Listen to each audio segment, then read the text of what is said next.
फौजी अदालतों में सिविलियंस का ट्रायल गैर कानूनी करार। सुप्रीम कोर्ट का 9 मई के मुलजिमों का ट्रायल आम अदालतों में कराने का हुक्म। सुप्रीम कोर्ट ने फैसला 4-1 की अक्सरियत से सुनाया। अदालत ने आर्मी एक्ट का सेक्शन 2D1 गैर आईनी करार दे दिया। मुख्तसर फैसले में लिखा कि मिलिट्री कोर्ट्स में सिविलियंस का ट्रायल नहीं चल सकता। अगर किसी सिविलियन का फौजी अदालत में ट्रायल हुआ तो वो कलअदम करार दिया जाता है। ऑफिशियल सीक्रेट एक्ट की 59(4) भी गैर आईनी करार। जस्टिस याहिया अफरीदी का अक्सरियती फैसले से इख्तिलाफ।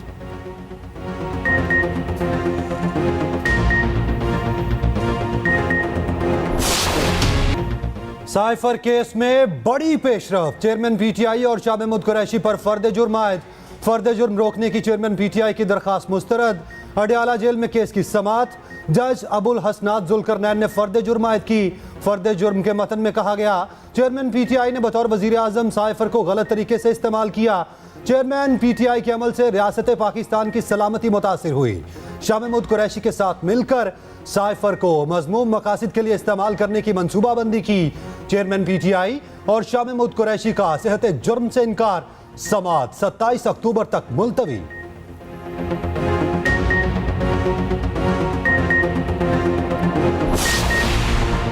नवाज शरीफ की नैब रेफरेंसेस में सजा के खिलाफ अपीलें बहाल करने की दरखास्तें दायर। इस्लामाबाद हाई कोर्ट में दरखास्तों पर समाअत के लिए बेंच तश्कील।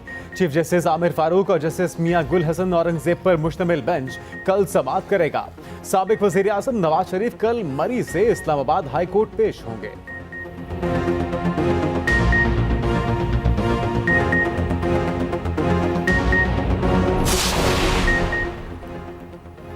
सुप्रीम कोर्ट में आम इंतखाबात से मुतालिक केस की समाअत। अगर आज हम हुक्म दें कि 90 दिनों में इंतखाबात का हुक्म दें तो क्या इंतखाबात हो सकते हैं? चीफ जस्टिस काजी फैज ईसा का सदर supreme court bar Abid Zubairi से मुकालमा। आबिद जुबैरी ने कहा, अगर आज अदालत हुक्म दे तो 3 नवंबर को इंतखाबात नहीं हो सकते। चीफ जस्टिस ने कहा, फिर अपनी दरखास्त में तरामीम कर लें। जस्टिस अतर मिनल्ला ने दरखास्त गुजार से इस्तफसार किया, क्या इलेक्शन कमीशन को नोटिस जारी कर दें? दरखास्त गुजार ने जवाब दिया, जी बिल्कुल, इलेक्शन कमीशन को नोटिस कर दें। समाअत 2 नवंबर तक मुलतवी।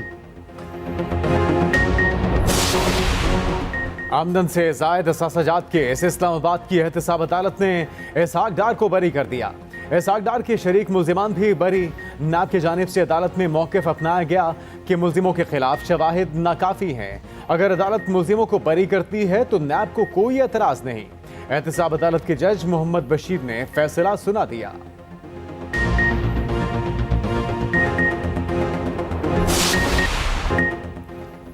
क्रिकेट वर्ल्ड कप का एक और अहम टाकरा। पाकिस्तान का अफगानिस्तान को जीत के लिए 283 रन का टारगेट।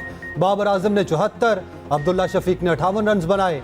इफ्तिखार अहमद और शादाब खान ने 40 रन बनाए। अफगान बॉलर नूर अहमद ने 3 विकेटें हासिल की। नवीनुल हक 2, अजमतुल्लाह उमरजई और मोहम्मद नबी ने एक खिलाड़ी को आउट किया।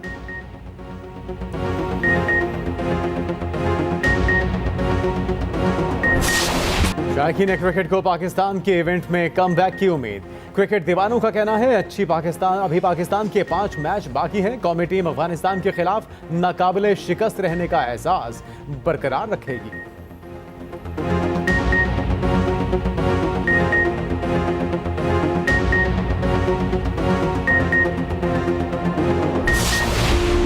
गजा पर इस्राएली बमबारी का 17वां रोज। शोहदा की तादाद 4700 से तजावुज कर गई। 14,000 से ज्यादा जख्मी। गजा में अस्पतालों के नजदीक मजीद धमाकों की इतलात। सहूनी फौज की गजा में जमीनी कार्रवाई की कोशिश हमास ने नाकाम बना दी। एक इस्राएली फौजी मारा गया। खान यूनिस के करीब एक इस्राएली टैंक और 2 बुलडोजर तबाह। इस्राएली फजाइया की रात गए भी वहशियाना बमबारी। सहूनी फौज का लेबनान में हिजबुल्लाह के 2 सेल्स को निशाना बनाने का दावा।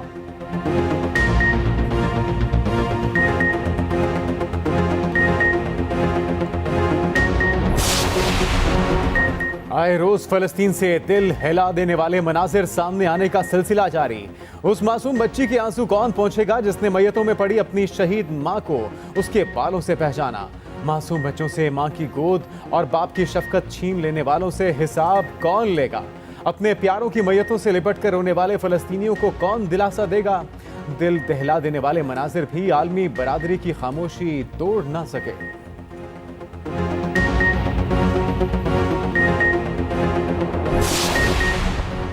मजलूम फलस्तीनियों के मुकाबले में अमेरिका जालिम इसराइल के साथ खड़ा हो गया।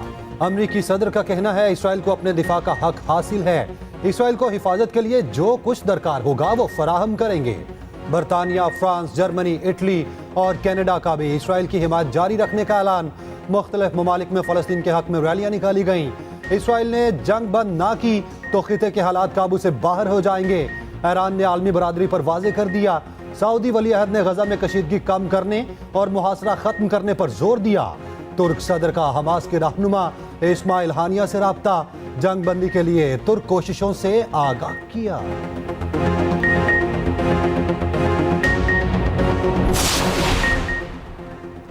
इस्राएली मजालिम क्यों दिखाते हो? फलस्तीनी बच्चों की वीडियोस क्यों लगाते हो? सोशल मीडिया प्लेटफॉर्म्स का फलस्तीनी रिपोर्टर के खिलाफ एक्शन। गजा में इस्राएली फौज की वहशियाना बमबारी के शिकार मासूम बच्चों और फलस्तीनियों का अहवाल बताने पर सहाफ़ी के तमाम social media accounts block. Social media platform x पर जलाल नामी सारिफ इस्राएली बमबारी के बाद पैदा होने वाली सूरत हाल से मुतल्लिक लम्हा ब लम्हा खबर देते रहे। दूसरी जानिब मेटा ने फलस्तीनी सार्फिन के प्रोफाइल बायो में लफ्ज़ दहशतगर्द दाखिल करने पर माजरत कर ली। मेटा तर्जुमान के मुताबिक ऑटो ट्रांसलेशन में एक बग के बायस गलत तर्जुमा हुआ।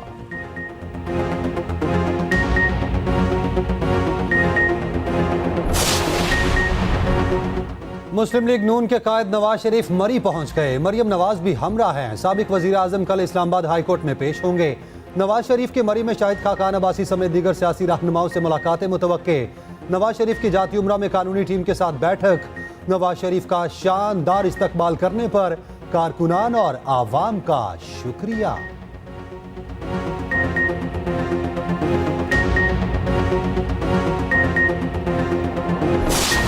इंटरबैंक मार्केट में डॉलर 11 पैसे महंगा 279 रुपए में फरोख्त होने लगा। दूसरी जानिब कारोबारी हफ्ते के पहले रोज ही पाकिस्तानी स्टॉक एक्सचेंज में तेजी का रुझान जारी। 100 इंडेक्स 50,000 पॉइंट्स की नफसियाती हद पार कर गया।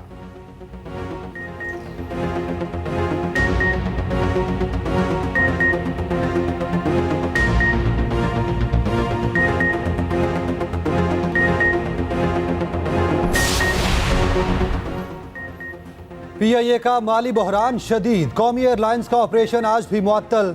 28 परवाजें मनसूख। अंदरूने मुल्क फजाई ऑपरेशन बुरी तरह मफलूज। बरूने मुल्क भी कई परवाजें कैंसल। फ्लाइट ऑपरेशन तमाम दिन बंद रहने के बाद जुज़वी बहाल। PSO का कहना है PIA को ईंधन की सप्लाई बंद नहीं की, 22 करोड़ की अदायगी की गई।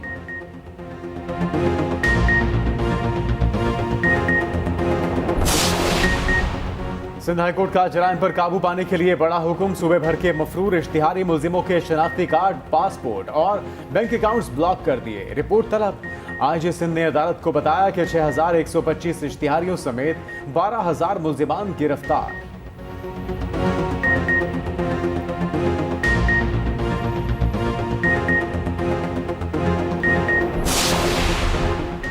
साबिक वज़ीर आला परवेज इलाही, मोनिस इलाही समेत दीगर के खिलाफ मनी लॉन्ड्रिंग का मामला। परवेज इलाही रावलपिंडी से लाहौर तक के लिए सफर के लिए फिट नहीं है। अडयाला जेल हुकाम ने अदालत में परवेज इलाही की मेडिकल रिपोर्ट जमा करा दी। अदालत ने आज जेल हुकाम को समन जारी करते हुए परवेज इलाही को पेश करने का हुक्म दे रखा था।